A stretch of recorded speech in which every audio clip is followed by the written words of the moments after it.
Welcome. Good afternoon to you. It's good afternoon, Ghana. And it's time for us to go through quickly within a space of 1 hour. We'll go through some of the issues that have come up within the country. And the latest one definitely has to do with Supreme Court ruling. There are two separate rulings that probably you're probably not informed about. One has to do with the Domelevu removal from office, and also the other one had to do with COVID-19 restrictions that were placed on Ghanaians during the pandemic period. The Supreme Court has ruled that it strikes out a law that allowed government to impose restrictions during the COVID-19 pandemic. Really, how does it mean to you as a Ghanaian? Now, also, another development that's coming up has to do with the by-elections that Ghana is faced with in the Asin North constituency. Remember yesterday, Parliament finally struck out the name of Gyakye Quayson from the list of MPs, declaring his seat vacant, giving room for the political parties to now prepare and go for the by-election to elect a substantive member of parliament for the area. So, especially the two leading political parties are all present in the constituency, very much so, and they're preparing for the election that is coming up. We'll be speaking with Gabriela Teta, who is a communications officer for the area, the central region, and also Richard Ahiagba, who is the director of communications for the MPP, also will join us. But also this afternoon, we'll have Oliver Baka-Vomawo, who is a lawyer, join us. But let's take a breather. When we come back, we'll get into the issues.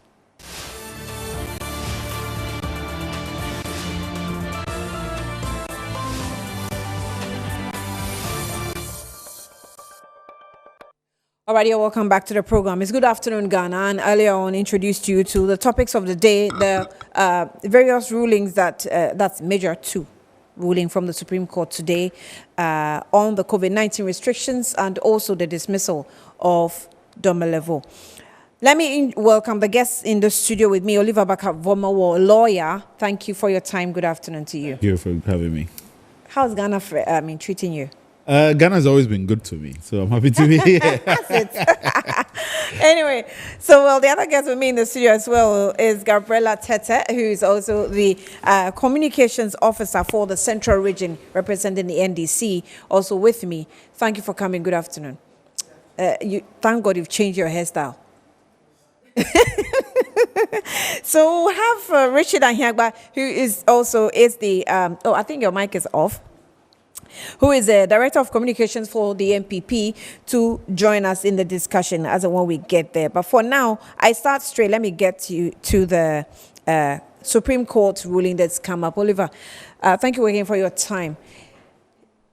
Are you surprised of the rulings? First one had to do, yours, the one you took to court, has to do with the COVID-19 restrictions. Yes. So the story says the Supreme Court has, in a unanimous decision, declared as unconstitutional the law that allowed government to impose restrictions during the COVID-19 pandemic, right? Parliament in 2020 passed in the Imposition Law of Restrictions Act to allow restrictions provided for the Article 21 of Ghana's 1992 Constitution to be imposed.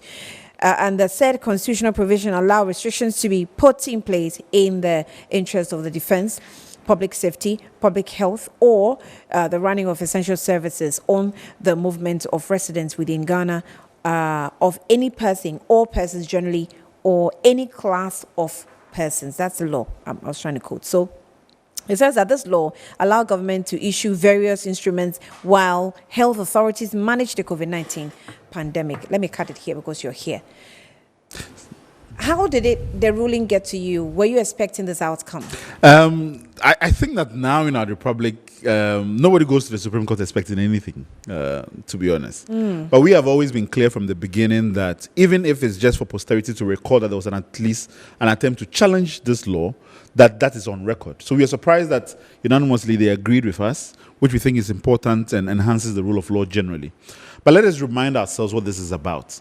From the very beginning, we have been clear that Parliament put together a law that allows the president to essentially rule by decree. So anytime the president came on TV and said, follow Ghanaians, he was essentially making law. This is unprecedented in our history.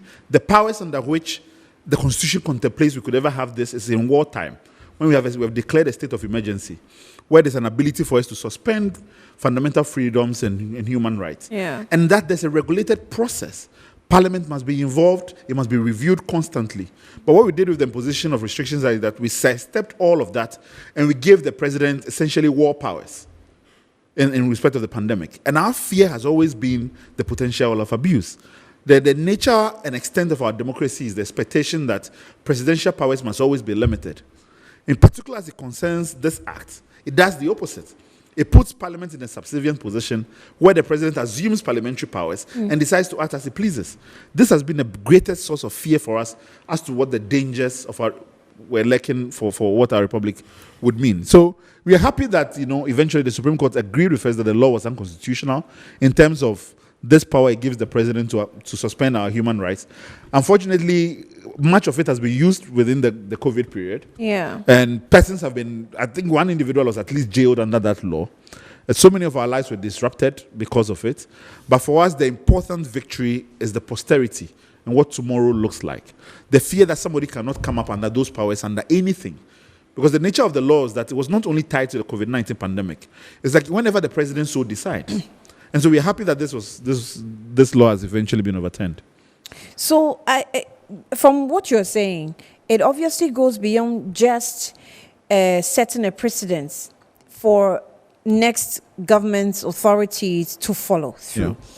But it has definitely, caused certain damages in the past. Yes. For want of a better expression. Absolutely. If you remember, one of the conversations when the Minister of Health went before Parliament, and in terms of all the abuses with respect to COVID financing, it was that we were in a state of emergency.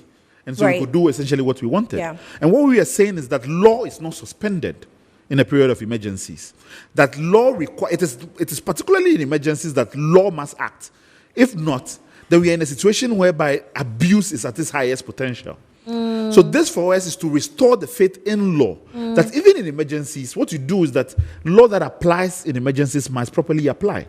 You don't go about and do anything and just get away with it. This is what we're trying, this is the kind of vision we're having for our even republic. in the state of financing, where they go with always in the state of emergency. Yeah.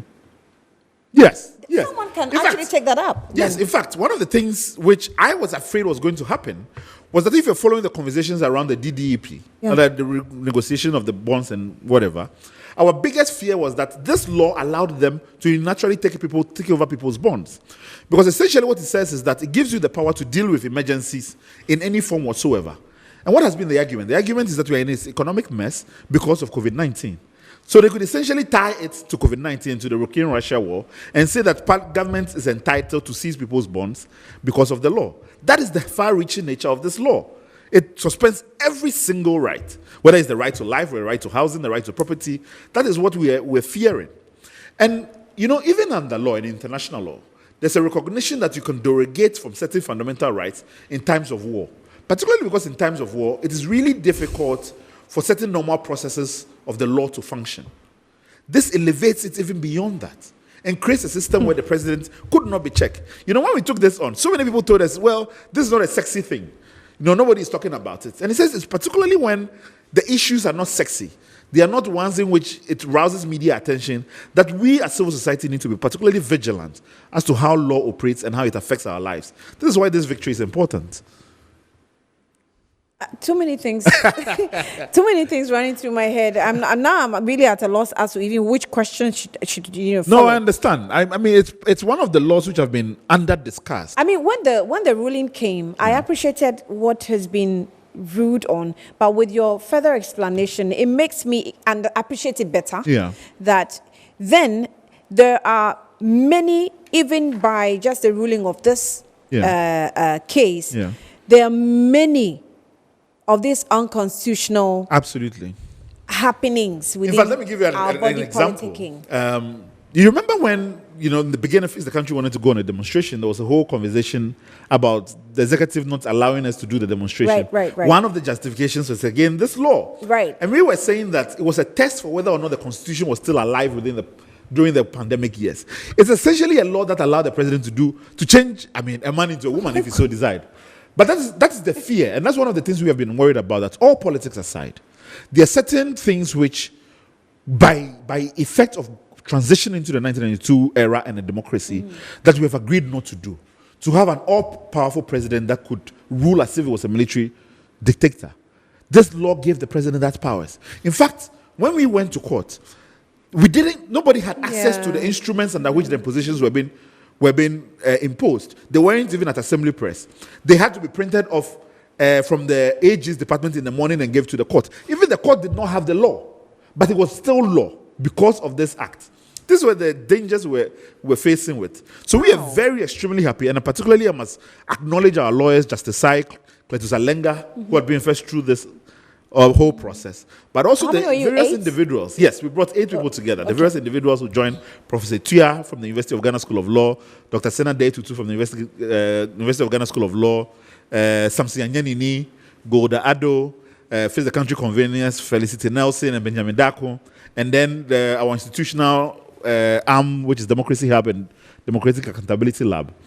All these individuals that we put together was to ensure a certain cross-section of Ghanaians who were coming out against something which we felt was injurious to the health of our democracy. So the ruling has come. Yeah. Will it take retrospection on what has happened in the past? Well, the nature of when the Supreme Court declares a law as unconstitutional is that everything that was done prior to is unlawful because it is void from when it was first passed. Right. So there's no constitutional or legalness to anything that has happened prior to the decision. Yeah. It takes effect from when the law was passed. That was wrong to begin with. In fact, somebody was asking me, so what happens now, considering that we were made to stay at home during that period? Unfortunately, I don't think that all the wrongs that have happened in the past can be redressed. Yeah. But our argument has never been that the government or the state was not entitled to take certain measures to manage a public pandemic. We said that authority already existed under the Public Health Act. But the fact of passing a new legislation that gave the president this amount of powers was obscene, and that we risked the danger of somebody coming along and abusing these powers. This same thing existed, and for us, for those who are interested in constitutional history a bit, the reason why we intentionally chose 8 people was because we were going back to a time when the Preventive Detention Act was challenged during Nkrumah's years, and the Supreme Court essentially refused to recognize the danger of that law and sided with the government then. It was Akoto and 7 others. And so we decided to mimic that, Professor Tuya and 7 others, to show the historical nature of what was in front of us. That if the court missed the ball on this, 50 years down the line, in the same way that we talk about the Ray Akoto decision as a black spot in our nation's history, this would have been a black spot in the nation's history as well. Let's tie in the Domelevo issue, so another unconstitutional ruling. Today has been... I saw on Professor Kwekwa's, wall, he says that Domelevo's case required the speed with which the white case was addressed and vice versa. I mean, I completely agree. I side with everybody that the real dropping of the ball on this issue is to have waited for so long for us to get here. And I've heard informally said by certain persons. And I didn't think this case could have also taken the same. No, I completely agree. But for me, one of the things I'm taking rejoice in the fact that it has happened now. And it sends a signal down the line as to we are building a nation. Right. Whatever failings the Supreme Court has done in this respect, at the very least, we have a basis to move and confront the future with more confidence that those state actors will act in a particular way. But there's a big thing about the Domelevo decision. This is the first time, to my memory, since Buzia, that a president has been found to have violated the Constitution of the Republic.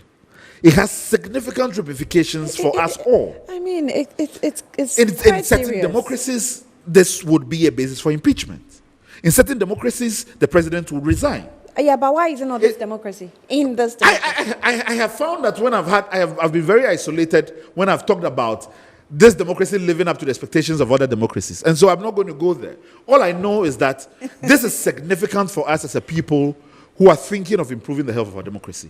But the fact remains is that the president has been found to have breached the Constitution. But this is what does that mean? Unconstitutional rulings is not Oliver Baka in his bedroom tweeting and posting on Facebook and social media. Yeah. This is court's rulings. No, I completely agree. But you see, the thing is that once the court has ruled, the nature of political engagements of we citizens, what we make of it, the demands that it emboldens us to make, is critical.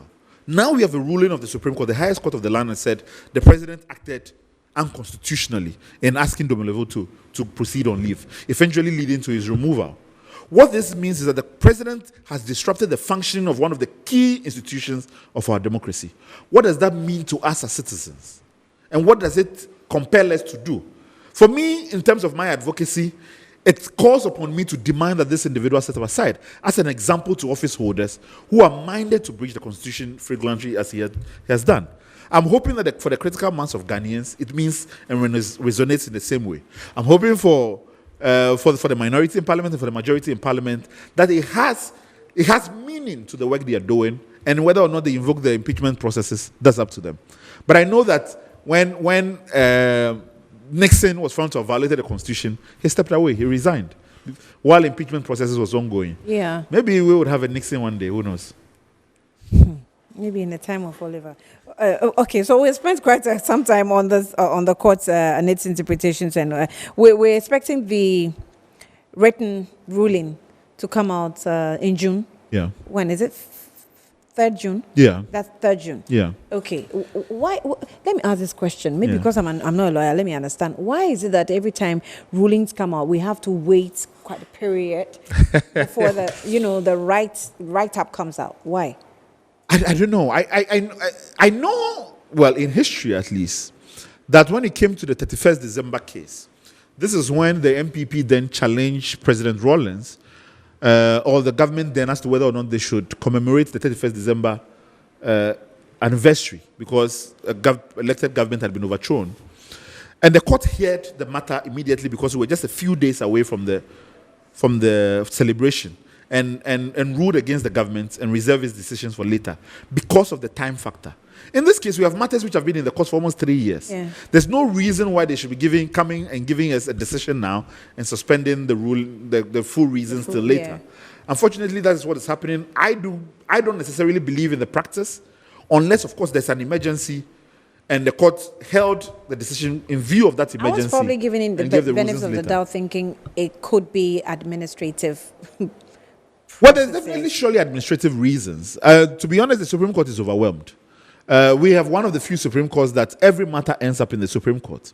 In fact, when I was a member of the Constitution Review Commission, one of the things we recommended was certain classes of matters to end in the Court of Appeal. Currently now, the only matter that ends in the Court of Appeal is matters concerning parliamentary elections.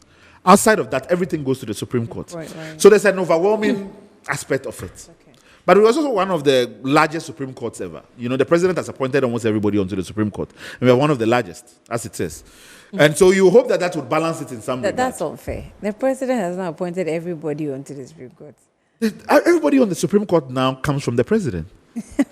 No. And this is a fact. No. I think the last the way appointee. you said the president has appointed everybody onto the Oh Supreme yes, Court. what I mean is that everybody on our Supreme Court is an appointee of this president. It's never happened in our republic, which is also something we have to live with. But the fact is that we have so many people on the Supreme Court, which the hope is that it helps to balance the workload of the court. But if it is a workload issue, then we have certain administrative ways to deal with that. But I don't think that any workload and even the number justifies, of appointments should be able to deal with that, right? I don't think any workload justifies waiting on a decision for 3 years. And I think one of the ways in which the Supreme Court, over time, for some people, has lost or is losing credibility, has to do with this pick and choose approach, where you might decide Justice Abdullahi that allows the majority to have the deputy speaker vote and preside at the same time because it favors the government. Then matters like Domolevo, you are in the courts forever. I am currently still in the courts with respect to the SAL issue. With Jean Mensa. So how speedy justice is also important, and the delay can even take away the substance of why people were in court in the first place. Now, as it stands, Domolevo cannot come back. And it's unfortunate that the president has been allowed to get away with this, if he gets away with it. So this really is much ado about nothing? No, but Domolevo can take an independent decision. I think that, Domolevo can seek compensation and others. Yeah. But the real crux of it is not the individual remedies that he would have. But what does it tell us as citizens? As a nation. Yes, as a nation. When you have a president who's acting unconstitutionally, what do you do? What does it mean for the republic? Those things are not moot. those questions, we still have to engage in them going forward. Right. Okay. So we'll move on to the other issues. Gabriela, you have anything to say about this ruling, especially these two that came out? I'm told Richard has joined us via Zoom, right? So, Richard, good afternoon. If you can hear me, good afternoon to you. Good afternoon, Annie. Right, thank you for your time. So Richard, let me just pick a quick your thoughts on the two rulings that's come out from the Supreme Court, one on the DOMA level and the other one on the COVID-19 restrictions that lawyer Bakavomawo and his team took to court. How do you consider this if it's a worry to the NPP with already two rulings coming out that the president is engaged in unconstitutional actions? Annie, thank you very much. I am not. I'm not up to speed with that. Those two rulings you are referring to. So I'd ask for some time to look at the ruling. I've heard about them, but I haven't seen any literature about it, and so for that matter, I can't make any intelligent contribution about it. I'll appreciate that. I think it's law, so I can bear with it. Okay, so we go to Asin North straight now. Gabi, I start with you. I know your team has been embarking on some vigil activities. What's that about?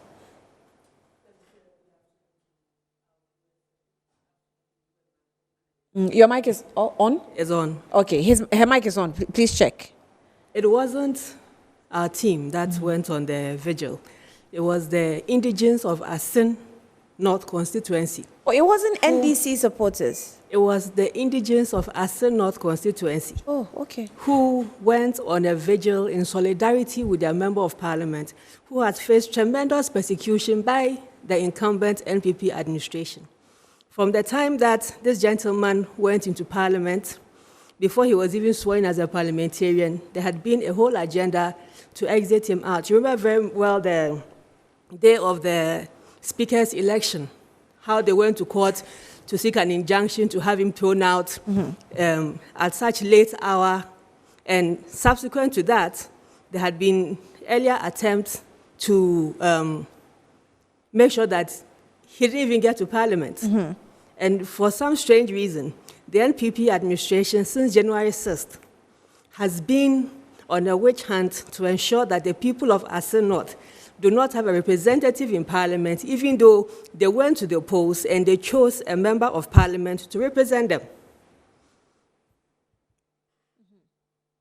So you think that it is the people that feel that they are restricted, but from the other arguments... It is the people who feel that they have been deprived. Yes, from the other arguments, people also feel that it is the NDC that was not vigilant enough to have Judge Kwesi go through the right processes and get to the end of it. It's about interpretation of the law. Up until the Supreme Court gave justice, to the best of our understanding, you have to prove your denunciation at the time of going to the polls. Yeah. That was how we understood what is represented in the rules governing this election. Prior to his vetting, he showed proof that he had started the process of denunciation, and he brought a certificate that he had started the process. At the time that we were going to the elections, he already had the certificate from the Canadian government showing that indeed he has denounced his citizenship.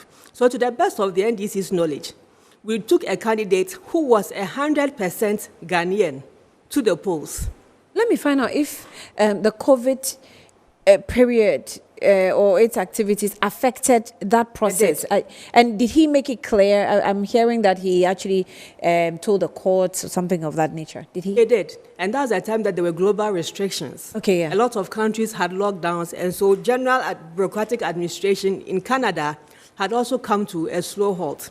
And so it did affect the time that the certificate came. Nevertheless, as at the time, and we want to make this emphatically clear, as at the time we went to the polls on December 7th, he had his denounced certificate showing that he was no longer a citizen of Canada and that he was now 100% Ghanaian citizen. Oliver, can you help me understand this? I mean, this is a matter You know, I think that our entire law is poorer for this decision. To be Really? honest. And it goes a bit further back to Adamu Sakande, who Sumaila Bilwe are taken to court on the other side. But in this case, even if the court, whatever the court's decision in the previous case was, in this case, we're hoping at least that so many other factors would have compelled the court to rule differently. And one, at the time this individual is elected, he was a Ghanaian. He was not a dual citizen. As she was saying, that the denunciation certificate had come in. Two, the Electoral Commission had independently assessed and made a decision for him to proceed and go forward. That they had determined that because he had commenced the renunciation process, that he was competent to go ahead and contest for the elections. That even at the time the polls were held, he had presented to the Electoral Commission a certificate to that effect. So when he presents before the Supreme Court, this was an individual who was by every sense not only a full-blooded Ghanaian, but he had no other allegiances as far as dual citizenship was concerned. At the time he takes his seat in Parliament, he was not he didn't owe any other allegiances. So for me, when what the court had before but the law prescribes a different procedure. It the doesn't law say says that at the time a you're person taking should not be a member of Parliament if he owes allegiance to another country. Okay, I get The you. question is whether or not at the time he owed allegiance to any other country. Okay. Not at the time he was elected. So it doesn't and not at the specify time he was whether or sworn in. not at the beginning Yes. of the process of elections. Okay. Now, not at the time he was in election and not at the time the court was seized. The question seems to be now at the time of filing his nomination, because his renunciation certificate was not complete or not ready, he shouldn't have contested. I hold a different view. The Supreme Court has held differently. I don't necessarily think the NDC dropped the ball on this, even though I think that their approach to it legally was disappointing. I don't think that in any way, shape, or form there was any expectation of the NDC winning this in court. I think that they should have considered a political approach. A political approach would have been for him to resign immediately and provoking a by-election, like 3 months in, when these things were ongoing. That would have been a political approach. I don't think that everything, particularly and I'm very surprised about the NDC to say this, for a party that has consistently talked about the Supreme Court as a court that they seldom trust, it's so shocking to me their willingness to continue to be stuck in that process. When in terms of a democracy, there's a range of tools you can use. Some can be legal, some can be political. There's no reason why it has to be the legal approach. Sometimes a political approach might be the most expedient way to achieve democratic ends.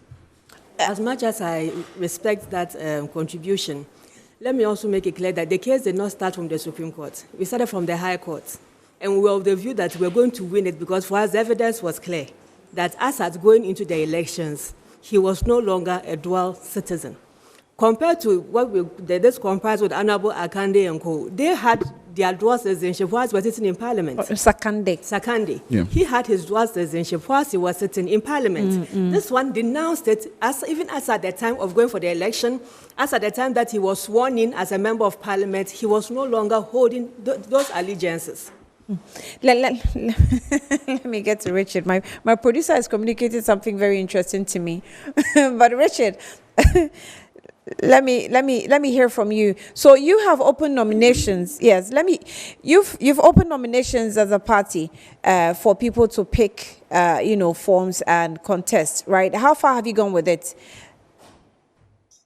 Thank you very much. Greetings to Gabriela and Mr. Vomawa there. We've opened nominations today and it will close by close of day today. And then the processes would start and we are hoping to have our elections on the 7th of June. And then thereafter just carry on with the campaign. So myself, as we speak, I'm actually just wrapping up to head on to Assin North to begin our processes there. So we are quite ready. We've got all our operational systems activated and hopefully we'll be fully on the ground starting tomorrow and then try to win that seat, which we think we would. Does what's happening to the MPP regarding Judge Kwesi hits you differently in any way? Or you don't care? Well, I'm not sure if there's a particular way you want me to understand your question, but it's too broad. Yeah, I'm asking if what is happening with Jechi Kwesing, who was yesterday struck out of the list of MPs, and NDC as a political party that has been your close contender, does it affect you in any way, positively, negatively, or you don't care, you are doing your thing? Well, so let me understand your question. The possible way I should is to say that you're trying to say the ruling in the case involving the former MP for, as in this case, I don't know if we'll call him former MP because his name has been expunged on the basis of Supreme Court ruling that he wasn't validly elected. So, in other words, he's never been MP, so to speak. You know, Annie, Mr. Voma was telling you about the case to do with Abu Sakande, and then now we have Mr. Jechi Kwesing. The issue there for me is the occasion for our judiciary to enforce the law or to uphold the Constitution. And so it has nothing to do with anybody's feelings. It has nothing absolutely to do with the New Patriotic Party. It was the Constitution of our country that was activated, and adhering to our Constitution, it was found by the Supreme Court that he could not be considered as a validly elected member of parliament for the good people of Assin North. That, for us, give us no benefits or gives us or render any disadvantage to us, except that as Ghanaian, we can all turn around and say that our laws have been upheld, and we should encourage that our laws work. And the reason we must do that, and is that then all of us are truly equal. It doesn't matter where I come from or what political party I belong to. If we have a situation where the three arms of government are working independently but in tandem to achieve good governance for our country, then as a citizen, I can be confident and go out there knowing that the law protects me as much as it protects my brother Voma or Gabriela or your good self. Yeah, but So there was a striking difference Oliver stated when he cited the Sakande's case as against Jechi Kwesing's case. And, you know, the situation where Sakande was still holding on to his citizenship, whilst Jechi obviously denounced it at the time of taking office or at the time of, opening of polls. And so they are not one and the same case. So I'm not sure how you think the law has been upheld in this case. It's not what I think, but certainly you know that your program is not a courtroom. And so we are here on your program to discuss a ruling from a court. And any ruling from a court is a legal precedent, is law, as it were. So what the court has upheld is what we are discussing. So in the case of Abu Sakande, there's a ruling from a court. In the case with Mr. Jechi Kwesing, there's a ruling from a court. So since here is not a court, we are not going to relitigate what the court has ruled.